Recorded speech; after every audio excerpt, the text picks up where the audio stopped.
अपनी संस्कृति को समझने के लिए दूसरे की संस्कृति को समझना होगा, और हमें अपने बच्चों को दूसरे संस्कृति में ले जाना होगा। हम चाहे गर्मी की छुट्टियों में एक उस जगह पे ले जाएं अपने बच्चों को जो हमारी संस्कृति से थोड़ा सा विभिन्न है। जब हम दूसरे की संस्कृति देखते हैं, जब उसके प्रति उसको समझते हैं, अगर हम नॉर्थ ईस्ट जाएंगे, गुवाहाटी जाएंगे या मेघालय जाएंगे, हम उनको समझेंगे कि उनका भी पूरा संसार है। जब हम उनके प्रति एक आदर का भाव रखेंगे, सम्मान का रखेंगे, तो वो भी आपकी संस्कृति को समझेंगे। और ये आज भारत देश की जरूरत है, क्योंकि हम एक दूसरे की संस्कृतियों को जब तक समझेंगे नहीं, उनसे संवाद नहीं करेंगे, इस भारत का विकास नहीं हो सकता।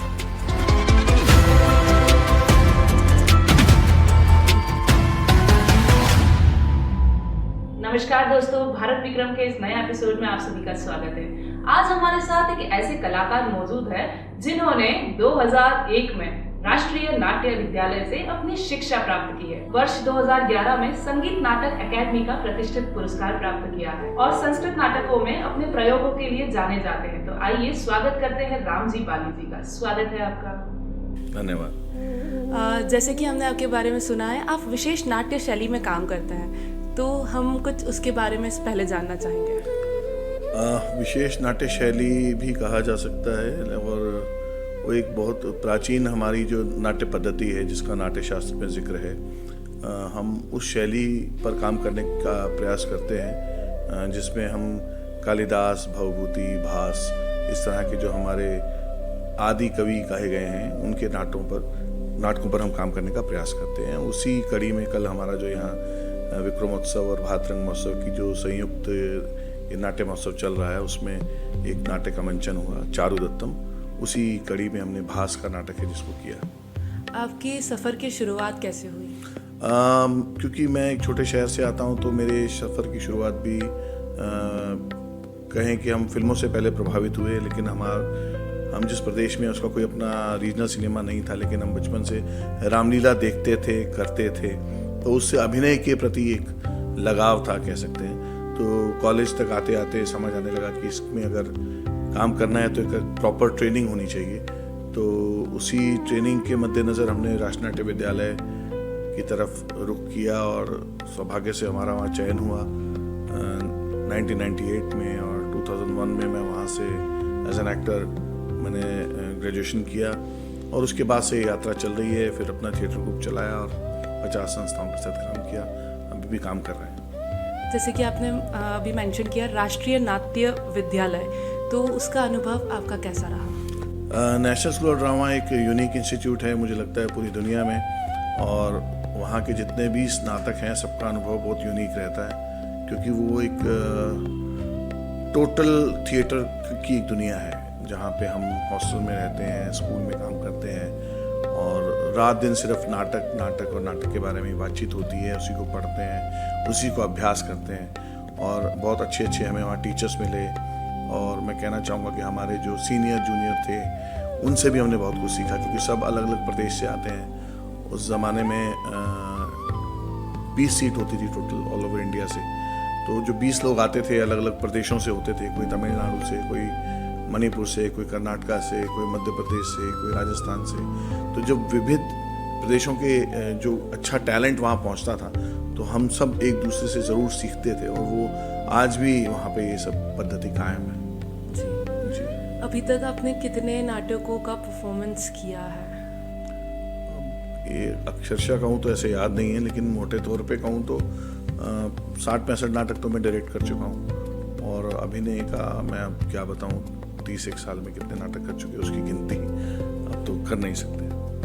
आपके नाटकों में सामाजिक सरोकार किस प्रकार झलकता है? देखिए, मैंने मॉडर्न थिएटर भी किया और क्लासिकल के इतर कई मैंने यंग जो हिंदी के राइटर्स थे उनके ऊपर भी काम किया, और मैं खुद भी नाटक लिखता हूँ। तो जो कोई भी नाट्य विधा होती है, कोई भी साहित्य की कोई भी विधा आप देखेंगी, चाहे वो कहानी हो, चाहे कविता हो, चाहे नाटक हो, उसका कोई ना कोई सामाजिक संदर्भ जरूर होता है। अगर वो सामाजिक संदर्भ से किसी चीज़ से नहीं जुड़ी तो वो वर्क ही नहीं करेगी।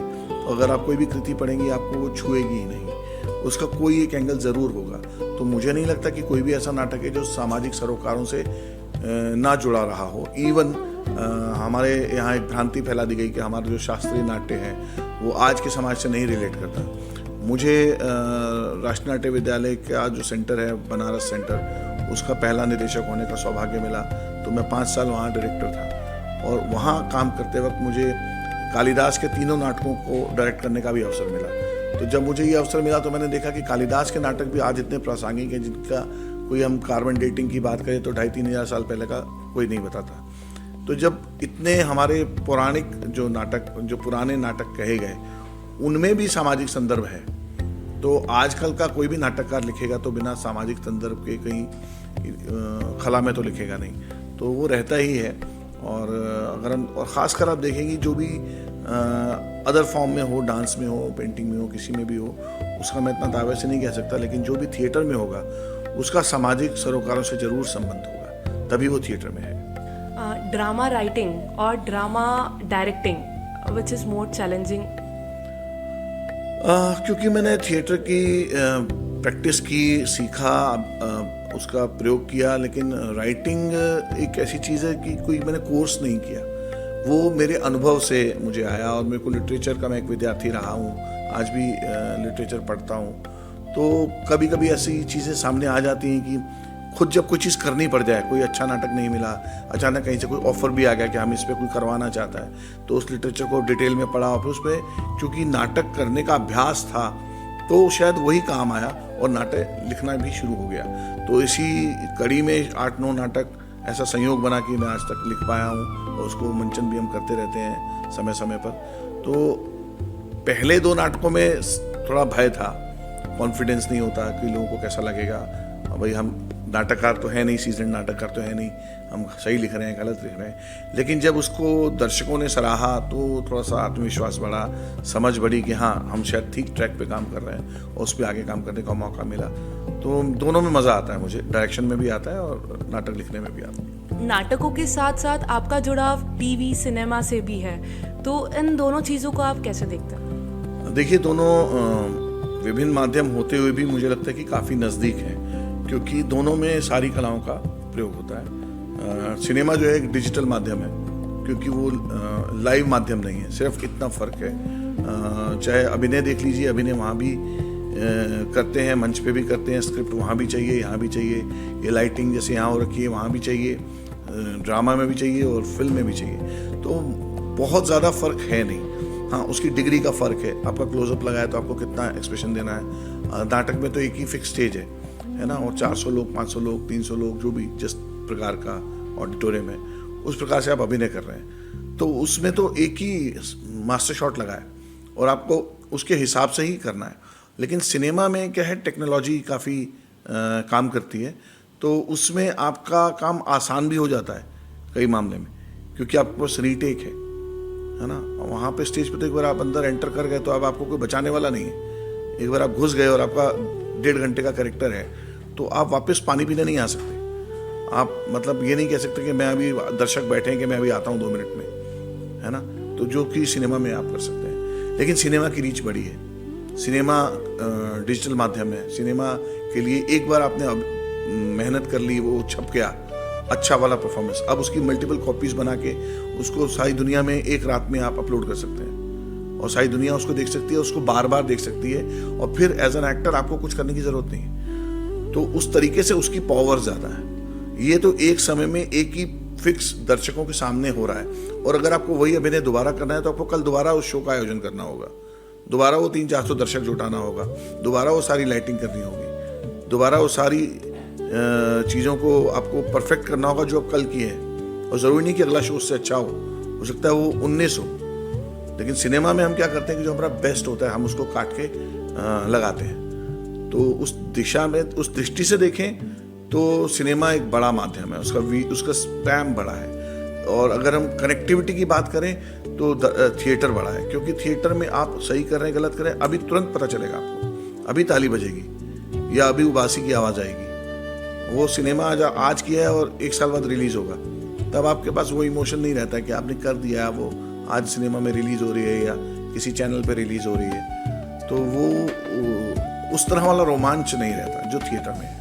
यही डिफरेंस। आज के समय में जब इन्फ्लुएंसिंग, ब्लॉगिंग, कंटेंट क्रिएशन इतने पीक पर है, तो आप इस चीज को कैसे देखते हैं? देखिए, जहाँ तक डिजिटल माध्यम की बात आप कर रही हैं कि वो आज के समय हर किसी युवा के हाथ में है और उसका रील के माध्यम से वो रातों रात फेमस हो रहा है, वो सही है कि गलत, यही आप समझना चाह रही हैं ना? मुझे तो ऐसे ही समझ आया। तो मुझे लगता है कि जब भी कोई नया परिवर्तन आता है, शुरू में लोग उसके ऊपर एक क्वेश्चनिंग लगाते हैं, लेकिन मैं इसको गलत नहीं मानता। कला अलग चीज़ है। ये डिजिटल जब कोई भी चीज़ विधा आएगी, वो अपने साथ 4 उसके नए आयाम भी लाएगी। तो ये रील हो गया, इंस्टा हो गया, फेसबुक हो गया, ये उसकी कहना चाहिए कि उसकी धाराएं हैं, है ना? उसका प्रयोग हमारे युवा वर्ग कर रहा है और उसके कुछ अच्छे परिणाम भी हैं। सिर्फ हम उसको नेगेटिव नहीं देख सकते। मैं तो इसको नेगेटिव नहीं मानता, क्योंकि एक बड़ा बाजार भी तय हुआ है और जनरली कुछ लोग, कुछ का तो कुछ वाहियातपना भी हिट हो रहा है और कुछ का कुछ अच्छी चीज़ें भी इतने लाइक नहीं मिल रही है, इतना वो पॉपुलर नहीं हो रहा। वो एक मार्केट है, उसका कोई मतलब वो एक पर्टिकुलर समय के लिए रहता है। वो मुझे लगता है एक चक्र है जो एक समय के साथ अपने आप उसको समेट लेता है और उसमें अच्छे कंटेंट भी हैं, उसके अच्छे यूज़ भी हो रहे हैं, अच्छी बातें भी हो रही हैं, अच्छे पॉडकास्ट भी हैं। समाज के पास hand to hand latest information जा रही है। जो समाज, आप सोचिए कि आज से 30 साल पहले एक दूरदर्शन होता था, 30 या 35 साल में, एग्जैक्ट फिगर टाइम की बात नहीं कर रहा, 2-3 समाचार पत्र होते थे। तो वही एक पूरे भारतवर्ष का जो मानसिक जो बोध है वो तय करता था, वही इंफॉर्मेशन थी। आज ऐसा नहीं है। तो इसका मतलब कि उस YouTube ने या ये डिजिटलाइजेशन ने हमारी जो कहना चाहिए कि बौद्धिक जो कैपेसिटी है उसको खोला है। चाहे वो गांव का आदमी है, आज आप किसी को ऐसे ही बेवकूफ़ नहीं बना सकते, चाहे वो पॉलिटिकल ही हो या सोशल हो। उसके पास 50 तरह की इंफॉर्मेशन है। अब उसमें कितनी फेक है, कितनी जेन्युइन है, दैट इज डिफरेंट थिंग, उस पर बात हो सकती है। लेकिन आज वो खाली नहीं बैठा है गांव का आदमी कि उसके पास कुछ भी नहीं है कि उसके शहर में क्या हो रहा है। आज उसको दुनिया का भी पता है कि अमेरिका क्या कर रहा है, या गाजा में क्या हो रहा है, या इजराइल क्या कर रहा है, या भारत क्या कर रहा है। तो उस तरीके से देखें तो हमारा एक तरह का हम एजुकेट हुआ है समाज। जो अखबार पढ़ना नहीं जानता था, आज वो सुन तो सकता है, उसके पास भी इंफॉर्मेशन है। तो जब जागरूक होगा देश, तो देश आगे बढ़ेगा ही बढ़ेगा। तो मुझे लगता है कि ये तो डिजिटल क्रांति है, इसको हम कैसे से मुंह मोड़ सकते हैं। मैं इसको बिल्कुल भी बुरा नहीं मानता। आज के युग में जब हम डिजिटलाइजेशन, इन्फ्लुएंसिंग, कंटेंट क्रिएशन की बात कर रहे हैं, तो विक्रम महोत्सव जैसा ये आयोजन इसे कैसे अलग बनाता है? देखिए, मुझे लगता है कि जितना हम डिजिटलाइज होंगे, उतने इस प्रकार के महोत्सवों की महत्ता बढ़ेगी। क्योंकि डिजिटल कुछ भी कंटेंट देखने के लिए हमें कुछ हिलाना नहीं, सिर्फ हाथ को ऐसे बस स्क्रॉल करना है, हमारे पास इन्फॉर्मेशन आएगी। लेकिन जैसे हम बोलते हैं ना कि छापे वाली प्रिंटिंग आई थी, तो उसके बहुत सस्ते कपड़े मिलने लगे, लेकिन उसके बाद हैंडमेड चीज़ें आई जो पर्टिकुलर किसी पर्सन ने डिज़ाइन की, किसी गांव के, तो उसका रेट आज शोरूम वाले किस लेवल पे लगाते हैं कि ये इंडी एक ही शर्ट है सर, ये जो अभी डिज़ाइन हुई है आप ही के लिए डिज़ाइन हुई है, तो उसका वैल्यू बढ़ेगी। तो वैसे ही आज वो एक्टर आज सिर्फ यहीं पे विक्रम महोत्सव में ही परफॉर्म कर रहा है, एक्सक्लूसिव आपके लिए। वो डिजिटली ऐसा नहीं कि कहीं से भी हो रहा है, समझ रहे हैं? तो इस तरह के महोत्सवों का महत्व आने वाले समय में और बढ़ेगा। और मैं तो बड़े इससे खुश हूँ कि मध्य प्रदेश सरकार इतना बड़ा फेस्टिवल कर रही है, इतना लंबा फेस्टिवल कर रही है, जिसमें मैंने सुना है कि हज़ारों कलाकार हिस्सा ले रहे हैं। अगर वो हज़ारों कलाकार हिस्सा ले रहे हैं तो इसका मतलब मध्य प्रदेश की जो कल्चरल विंग है या कला विभाग है, वो इतने सारे कलाकारों की चिंता कर रहा है। उनकी रोजी रोटी भी बढ़ रही है, उनको रोज़गार भी मिल रहा है और उसको दर्शक भी देख रहा है, उसकी रीच भी बढ़ रही है, उसकी कला का प्रदर्शन हो रहा है। तो ये तो बहुत सुखद है इस तरह के आयोजनों का होना। और भारत रंग महोत्सव इसके साथ कोलैबोरेट कर रहा है, नेशनल स्कूल ऑफ ड्रामा। तो हमारे लिए भी ये एक गर्व का पल है कि हम मध्य प्रदेश सरकार के साथ मिलके ऐसा आयोजन कर पा रहे हैं। विक्रमोत्सव में प्रदर्शन करने का आपका अनुभव कैसा रहा? बहुत खूबसूरत प्रदर्शन करने का अनुभव रहा हमारा, क्योंकि मैंने, आप देखेंगे कभी आप संस्कृत साहित्य पढ़ेंगे तो उज्जैनी का बहुत बार जिक्र है, कालिदास के हर नाटक में है, कालिदास के बारे में कहा जाता है वो यहीं पे राजा विक्रमादित्य के दरबार में ही थे। तो मेरा सौभाग्य है कि मुझे इतने साल से मैं संस्कृत थिएटर कर रहा हूँ, अब जाके मुझे विक्रमोत्सव के माध्यम से ये अवसर मिला कि मैं अपना एक नाटक की प्रस्तुति लेके यहाँ आ पाया। और इत्तेफाक देखिए कि जो नाटक में लेके आया हूँ चारुदत्तम, वो उज्जैनी की ही एक कहानी है। वो बहुत पुरानी चारुदत्तम वसंत सेना की प्रेम कहानी है, जिसके बारे में ये नाटक है और इसका कई नाटकों में जिक्र है। तो हमने वही कहानी का यहाँ मंचन किया, तो मेरे लिए तो बहुत ही सुखद क्षण रहे वो। संस्कृत नाटकों के पुनर्निर्माण की प्रेरणा आपको कहाँ से मिली? पुनर्निर्माण की प्रेरणा मुझे अपने गुरुओं से मिली।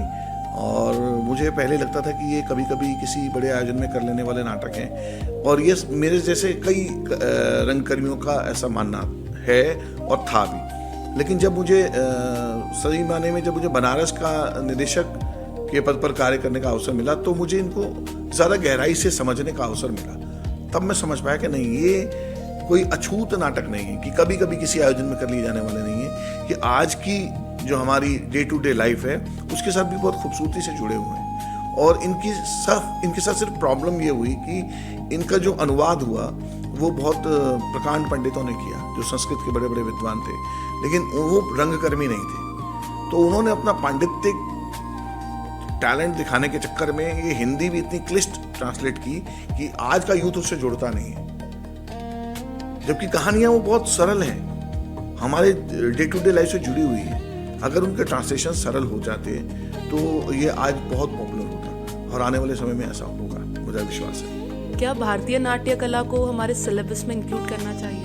मैं आपको ये जानकारी दे दूं कि मैं NEP का भी एक मेंबर हूं, और उसमें अभी जो नया हमारी शिक्षा नीति आने वाली है, अगले साल तक उसका शायद सिलेबस भी आ जाएगा। उसमें आर्ट एजुकेशन के नाम पे फर्स्ट क्लास से 12th तक आर्ट एजुकेशन लागू होने वाली है। अगले मुझे लगता है कि अभी ये नेक्स्ट सेशन से ही शुरू हो जाएगा। उसमें डांस, म्यूजिक, थिएटर और फाइन आर्ट्स ये सब शामिल है। अब डिपेंड करता है कि इतने टीचर कहाँ से मिलेंगे, नहीं मिलेंगे, इतने स्कूल्स हैं, इतना बड़ा हमारा देश है, वो एक समस्या आगे आने वाली है। लेकिन ये सिद्धांततः ये मुझे लगता है कि अगले 6 महीने में लागू होने वाला है। आज की युवा पीढ़ी को अगर संस्कृति से जोड़ना हो तो उसके लिए आप क्या सुझाव देंगे? मुझे लगता है कि अपनी संस्कृति को समझने के लिए दूसरे की संस्कृति को समझना होगा, और हमें अपने बच्चों को दूसरे संस्कृति में ले जाना होगा। हम चाहे गर्मी की छुट्टियों में एक उस जगह पे ले जाएं अपने बच्चों को जो हमारी संस्कृति से थोड़ा सा विभिन्न है। जब हम दूसरे की संस्कृति देखते हैं, जब उसके प्रति उसको समझते हैं, अगर हम नॉर्थ ईस्ट जाएंगे, गुवाहाटी जाएंगे या मेघालय जाएंगे, हम उनको समझेंगे कि उनका भी एक पूरा संसार है। जब हम उनके प्रति एक आदर का भाव रखेंगे, सम्मान का रखेंगे, तो वो भी आपकी संस्कृति को समझेंगे। और ये आज भारत देश की ज़रूरत है, क्योंकि हम एक दूसरे की संस्कृतियों को जब तक समझेंगे नहीं, उनसे संवाद नहीं करेंगे, इस भारत का विकास नहीं हो सकता। विक्रमोत्सव को एक लार्ज स्केल पर ले जाने के लिए आपके क्या सुझाव है? मुझे लगता है कि इसको ज़्यादा से ज़्यादा जनता तक पहुंचना चाहिए, क्योंकि कितना भी बड़ा सरकारी आयोजन कर लें, अगर उसका भागीदारी जनता की नहीं है तो वो एक लेवल पे जाके कागजों में होकर रह जाता है। तो इसको बल्कि इंटरनेशनल लेवल पे भी सोचा जा रहा है। मैंने सुना कि जैसे इंटरनेशनल फेस्टिवल, फिल्म फेस्टिवल भी हो रहा है आपके यहाँ। हाँ, लेकिन मेरा सोचना ऐसा है कि इसको ग्रामीण लेवल पे ले जाना चाहिए पहले, कि ग्रामीण लेवल पे आपको एक चीज़ की श्योरिटी है कि आपको भरपूर दर्शक मिलेगा, आप लोगों से जुड़ेंगे। अगर आपने आइसोलेशन में 50 थिएटर ग्रुप को या 50 कलाकारों को बुला के परफॉर्मेंस करवा लिया और आपका दर्शक नहीं जुड़ा, तो वो सारा आपका किया कराया फेल हो जाता है। तो उसकी कमी शहरों में हो जाती है अक्सर, क्योंकि उनके शेड्यूल्स डिफरेंट हैं, एग्ज़ाम्स हैं, कुछ भी है, दूरी है, शहर के थोड़ा बाहर आयोजन हो गया, ये सब भी हो जाता है, एक इशू बन जाता है। तो मुझे लगता है कि इसको ग्रामीण लेवल पे ले जाएंगे अगर सरकार, इसका एक रूप कम से कम, तो वो बहुत डायरेक्ट ट्रैवल करता है। आपकी जो संस्कृति की जो महत्वपूर्ण बातें जो आप अपने समाज के साथ शेयर करना चाहते हैं, वो ग्रामीण लेवल पे बहुत जल्दी होती हैं और कम खर्चे में होती है, और उसका स्तर बहुत बड़ा। और मुझे पता चला कि ये ग्रामीण क्षेत्रों के प्रखंड स्तर तक ये इसकी एक श्रृंखला जा रही है, तो ये बहुत अच्छी बात है। और अभी तो बड़ी खुशी होती है जब पता चलता है कि मध्य प्रदेश सरकार 365 दिनों में लगभग उनका कैलेंडर में हजारों कार्यक्रम होते हैं। ये मुझे नहीं लगता कि हिंदी प्रदेश में तो किसी सरकार के कैलेंडर में होता होगा। और हमें बड़ा रश होता है। मैं तो अक्सर कहता हूँ कि मतलब मेरी जॉब नहीं होती तो मैं भोपाल में शिफ्ट हो जाता, क्योंकि एक कलाकार के लिए इससे अच्छा प्रदेश नहीं मिलेगा जहाँ इतनी प्रस्तुतियाँ, इतने आयोजन, इतना सपोर्ट है। ये बहुत बड़ी बात है, बहुत बड़ी बात है मैं कहूँ, क्योंकि कल्चर जो है ज़्यादातर सरकारों के एजेंडे में बिल्कुल आखिरी पायदान पर होता है, यहाँ ऐसा नहीं देखने को मिलता। धन्यवाद आपका बहुत बहुत। तो दर्शकों, फिर मिलेंगे भारत विक्रम के एक नए एपिसोड में एक नए कलाकार के साथ। मैं अपनी आपसे आज्ञा चाहती हूँ। नमस्कार।